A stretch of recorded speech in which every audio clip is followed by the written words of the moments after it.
안녕하세요. 저는 이미자 권사입니다. 여기까지 나를 이끌어 주신 하나님께 감사와 찬양과 영광을 돌려드립니다. 목사님의 말씀에 순종하는 마음으로 이 자리에 섰습니다. 저는 22살 때 갑자기 저희 집에 시련이 닥쳐와서 예수님을 믿게 되었습니다. 믿음 생활을 시작한 지 얼마 되지 않아 믿지 않는 남편을 만나서 예수님 믿기로 약속을 하고 결혼을 하였는데, 결혼 생활의 시작은 반지하 단칸방의 조그만한 페인트 가게로 시작한 가난한 살림살이였습니다. 이 가난을 벗어나기 위해서는 하나님을 열심히 믿어야 한다는 판단을 하고, 저는 낮에는 가게 운영을 하면서 새벽기도며 구역예배, 교회 공예배는 하나도 빠지지 않고 다 나와서 하나님께 복을 달라고 무조건 매달리면서 달라고만 하던 시절인데, 내 생각에 부부는 하나인데 나만 하나님을 믿어서는 안 될 일이다 라고 생각하고, 남편도 나와 같이 예수님을 믿어야만 하나님이 복 주실 것이 아닌가 하고 날마다 남편도 교회에 나오게 해달라고 필사적으로 기도했습니다. 그러던 어느 날 남편이 나오기로 결심해 주어서 난 뛸 듯이 기뻤습니다. 기도의 응답이구나 라는 생각이 들었습니다. 그날이 둘째 딸 출산을 하고 첫 교회에 나가는 날, 우리는 큰딸과 함께 네 식구가 모두 교회에 가기 시작한 것입니다. 우리 온 식구는 교회 중심의 삶을 살면서 나는 어떻게 하든지 하나님 축복을 받아서 잘 살아야 한다는 그 결심으로 정말 혼신을 다해 교회에 올인한 것입니다. 이렇게 신앙생활을 시작한 지 10개월 만에 섬기던 교회 담임 목사님이 쫓겨나가는 것을 보면서 우리 남편은 너무나 실망을 하고 있을 때, 목사님께서 우리 집에 페인트를 사러 오셔서 개척교회를 하니까 페인트 좀 달라고 하셔서 목사님의 요청으로 페인트를 들고 교회 건물 얻어놓은 데로 가보니 너무나 안타까워서 그때 남편이 돈을 받지 않고 목사님의 일을 도와주다가 그만 본의 아니게 개척교회를 하게 되었습니다. 사실 교회에 나와서 잘 살아보자고 했는데 개척교회를 하면 헌금도 많이 해야 하고 이만저만 부담이 아님에도 불구하고, 그때 내 마음속에 누가복음 9장 62절 손에 쟁기를 들고 뒤를 돌아보는 자는 하나님 나라에 합당하지 아니하리라는 말씀이 생각나서 아무것도 모르고 그대로 개척교회에 합류하여 교회를 개척했습니다. 교회를 개척해놓고 보니 내가 담당해야 하는 일들이 닥쳐오는데, 우선 여전도회 회장을 하라고 하는데 난 그때 겨우 30살인데 이 큰 직분을 감당하기가 너무나 두렵고 불안하고 부담스러워서 아이를 들쳐오고 집으로 도망쳤습니다. 그리고 이튿날 새벽에 교회 가서 기도하는데, 이 일은 해야 하는구나. 내가 하나님을 잘 믿고 순종해야 나에게 하나님이 복을 주실 텐데 이 회장을 안 하면 안 되겠구나 하고 회장의 역할을 하기로 결심하고 1월달부터 회장의 사명을 감당하는데, 하나님의 놀라운 은혜를 부어주셔서 내 힘이 아닌 주님의 힘으로 사명을 감당했습니다. 매주 금요일 철야 예배가 저녁 10시부터 새벽 4시까지 진행되는데, 철야 예배 인도자로 기도회 인도일을 해내는데 뜨거운 성령의 역사하심을 경험하면서 하나님이 내 삶의 목적이 되고 주님 안에서 날마다 기쁨과 감사가 넘치는 삶을 살게 되었습니다. 하나님의 말씀은 1.1핵이라도 없어지지 아니하리라는 말씀으로 은혜를 받고 보니 하나님 말씀에 순종해야 하는 깨달음으로 일주일 내내 교회 나와서 봉사하고 전도하고 신방하고 하루도 쉴 틈 없이 새벽에는 자비로 전도지를 만들어서 가가호호 전도지를 돌리기도 했습니다. 그렇게 9년 동안 온 힘을 다해 주님을 섬기며 믿음 생활할 때 저희 친정어머님이 유일한 나의 멘토 역할을 해주시면서 어머님 역시 새벽기도, 철야 예배, 교회 봉사로 항상 본을 보이시면서 신앙의 수많은 간증으로 늘 나에게 힘이 되어 주셨습니다. 그럼에도 불구하고 우리는 언젠가부터 신앙의 슬럼프가 생겨서 헤맬 때 이웃교회 집사님들이 권유로 망원교회에 가게 되었는데 1년 6개월 만에 교회가 분쟁이 생겨서 화평교회를 개척하게 되었습니다. 지금부터 30년 전 화평교회를 개척하면서 나의 교회 사랑은 식을 줄 몰랐는데 그렇게 헌신과 봉사의 결과로 우리는 교회의 장로와 권사의 직분을 받게 되는 하나님의 은혜가 있었습니다.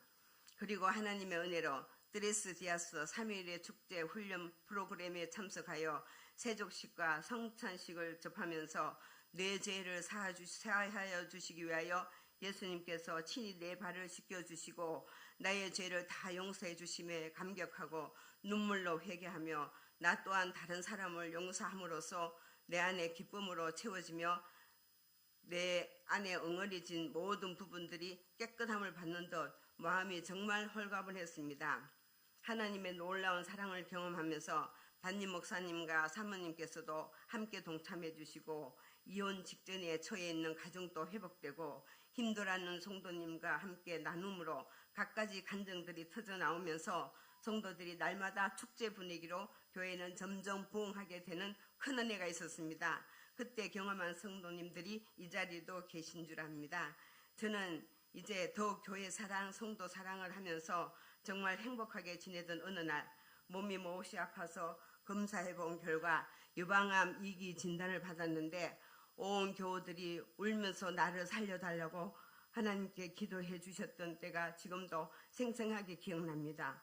유방암 수술하고 항암 치료를 하면서 난 너무나 힘들고 식사도 못하고 토하면서 육체의 고통에 시달릴 뿐만 아니라 외로움과 고독이 밀려오는 절망감으로 날마다 불안과 괴로움의 삶을 살아가는 어느 날 TV를 보는데 오살리 금식기도원에서 성경 통독을 3박 4일 동안 한다고 해서 항암치료 도중인데 암 환자가 꼬박 3박 4일 동안 성경 통독반에서 신구약 성경을 다 읽고 집에 돌아왔는데 온몸이 다 소진되어서 도저히 일어날 수가 없을 정도가 되어서 이제 누우면 어쩌면 내가 못 깨어나서 죽을 수도 있겠구나 하는 생각을 하고 잠을 잤는데 이튿날 새벽에 일어났는데 몸이 다시 새 힘을 챙기기 시작하였어요.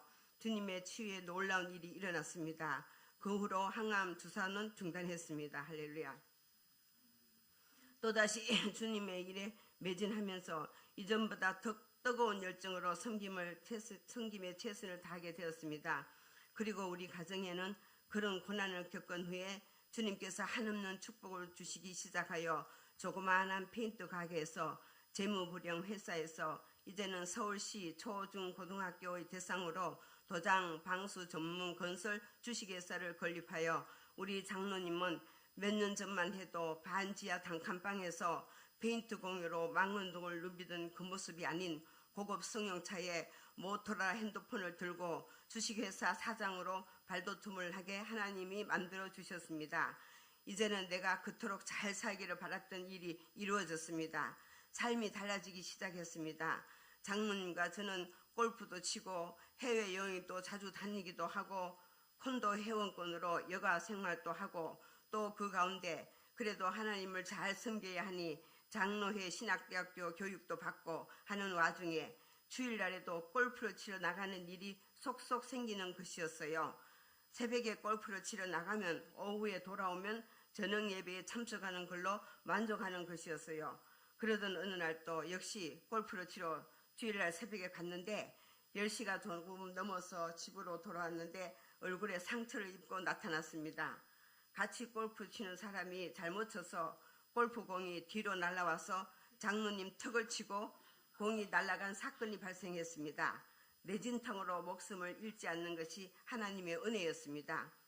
장로님은 이 일로 하나님께서 간섭해 주심에 감사하며 일주일 동안 금식하며 회개 기도를 했습니다. 그 후 장로님은 정말 살아계신 하나님의 종으로 최선을 다하며 신앙생활에 매진하던 중 제가 구역 식구들을 돌보는데 막이 들린 집사님이 밤낮으로 부르면 목사님과 함께 달려가서 기도해주고 예배드리고 했지만 그 형편이 조금도 나아지지 않아서 회의가 오기 시작했을 때 지인의 소개로 예수전도단 BETS 훈련을 받으면서 하나님의 완전한 사랑이 무엇인지 깨달았습니다. 하나님은 나를 일하는 일꾼으로 부르신 것이 아니라 스바냐 3장 17절 말씀에 너의 하나님 여호와가 너희 가운데 계시니 그는 구원을 베푸실 전능자시라. 너를 잠잠히 사랑하시며 너로 말미암아 즐거이 부르며 기뻐하시리라. 이 말씀에 내 마음에 들려오는 순간 나는 그동안 나를 쳐서 복종하며 하나님 뜻대로 살아야 한다는 강박관념에 사로잡혀 있었던 것을 발견하고 얼마나 하나님이 좋은지 하루 종일 찬양하고 말씀 보고 서러워서 울고 기뻐서도 울고 기도하며 하나님의 사랑으로 그렇게 눌렸던 내 자신의 굴레를 다 벗어던지고 하나님 안에서 참 자유함을 맛보면서 세상이 줄 수 없는 그 놀라운 사랑 가운데서 우리 장로님이 갑자기 불쌍한 생각이 들었습니다. 식구들 먹여 살리고 교회의 장로로서 그 사명 감당하느라 고군분투하는 모습이 너무나 안타깝게 느껴지고 나도 역시 이전에 물질의 노예가 되어서 살아왔던 나의 모습을 보면서 정말 불쌍하게 살았구나 하는 깨달음으로 난 저 혼자 누리는 것이 못내 아쉬워서 우리 장모님도 하나님의 큰 사랑 가운데 6개월이라도 세상 일 다 내려놓고 그곳에서 하나님과 함께 누리는 시간이 필요할 것 같아서 권면을 했더니 장로님은 쾌히 성락을 해서 훈련 가려고 할 때쯤에는 IMF가 끝나는 시점이라 다시 사업도 궤도에 올라갈 무렵인데 사업은 내가 맡아서 하기로 하였습니다. 그리고 장로님은 훈련 받으러 갔다가 돌아올 때는 선교의 사명을 받고 돌아와서 다시 성경을 너무 모르니까 제주 SBS 열방대학교 성경연구학교에 9개월 과정을 마치고 선교하기 위하여 MP 세계선교훈련학교 과정을 3개월 받았습니다. 이렇게 약 2년에 걸쳐 여러 훈련을 받는 동안 저는 장로님이 하시던 사업의 뒤를 이어서 사장도 없이 제가 직접 학교 서목과 과장님들과 브리핑하고 그리고 공사 현장에 일을 관리 감독하고 사무실 서류 처리하는데도 아무런 문제도 생기지 않고 모든 일들이 순조롭게 잘 이루어졌습니다. 그야말로 하나님의 은혜였습니다. 하지만 소명을 받은 장로님과 저는 5층집 지은 지 겨우 2년도 채 살지 못하고 고급 승용차 처분하고 백화점 쇼핑 좋아했던 거 고급 음식 먹고 최고의 행복을 누렸던 것 다 버리고 18년 동안 승승장구하던 사업 부랴부랴 정리하고 결혼 안 한 2딸 한국에 두고 장로님은 57세 저는 50세의 나이에 중국으로 선교하러 떠났습니다. 흑암에 앉은 백성들, 사망의 땅과 그늘에 앉은 자들, 소망 없이 살아가는 사람들, 세상 부귀영화 쫓다가 예수님 모르고 살다가 지옥 자식 되는 사람들에게 복음을 전해야 한다는 마음이 불같이 일어나서 어느 누구의 도움도 없이 오직 주님께서 이끄시는 대로 간 중국 땅이었습니다. 마른 막대기도 서시는 주님께서 우리를 선교지에 보내셔서 놀라운 주님의 일을 감당하게 하셨습니다. 2004년 11월 27일 날 중국 은남성에 도착하여 쿤밍에서 2년 언어 공부와 스케치를 하고 그리고 해발 2,400에서 3,000m인 리장이라는 곳에서 9년 사역을 하면서 3개의 교회를 개척하고 1개의 교회를 새로 건축하고 3명의 사역자를 세우고 11년차 5월에 한국으로 돌아와서 최장암 선고받고 약 4년 동안 투병 생활 끝에 장로님은 하늘나라로 가셨습니다. 건강도 재정도 다 선교지에 쏟아부었습니다. 목회자가 아닌 평신도가 선교할 때 또 다른 아픔과 고난은 주님의 십자가 사랑 아니면 감당할 수가 없었지만 늘 주님이 힘주셔서 하나님의 뜻을 이루어 나갈 수 있었던 것 같습니다. 지금도 중국 리장에 세우는 사역자들은 환난과 핍박과 고난 가운데서도 꿋꿋이 복음을 전하고 있다는 소식을 들으며 또한 산 골짜기마다 따빠 따마라고 부르는 소리가 들려오는 듯합니다. 따빠는 장모님이고 따마는 저입니다. 우리 장모님 천국 가시는 하신 말씀이 이제까지 나를 따라서 한 분도 부정적인 말하지 않고 잘 따라줘서 고맙다고 하시면서 지금부터 하고 싶은 거 다 하고 살아라고 부탁하고 천국으로 가셨습니다.